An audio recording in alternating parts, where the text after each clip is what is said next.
Pension ও আনুতোষিক সুবিধা দেওয়ার বিষয়ে জটিলতা নিরসন না হয় কর্মবিরতি পালন করছেন বাংলাদেশ রেলওয়ের রানিং স্টাফরা।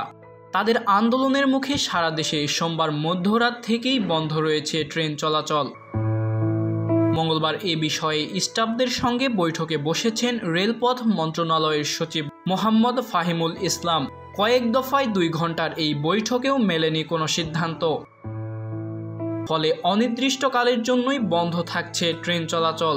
এদিকে অর্থ উপদেষ্টা ডক্টর সালেহ উদ্দিন আহমেদ বলেন, রেলের কর্মচারীদের বেশ কিছু দাবি ছিল। বেশ কিছুদিন আগেই তাদের যৌক্তিক দাবি পূরণ করা হয়েছে। তারপরেও তারা কেন আন্দোলন করছে সেটি তাদের ব্যাপার। তাদের সব দাবি পূরণ সম্ভব নয়। এছাড়াও ট্রেন বন্ধ রেখে যাত্রীদের জিম্মি করে আন্দোলন দুঃখজনক বলে মন্তব্য করেছেন রেল উপদেষ্টা মোহাম্মদ ফাউজুল কবির খান।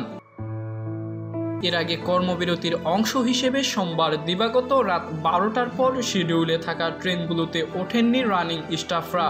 ফলে প্রারম্ভিক স্টেশন থেকে কোনো ট্রেন ছেড়ে যায়নি, যে কারণে সারা দেশে বন্ধ রয়েছে ট্রেন চলাচল। কর্মবিরতিতে যাওয়া রানিং স্টাফদের মধ্যে রয়েছেন ট্রেন চালক, গার্ড ও টিকিট চেকার পদধারীরা।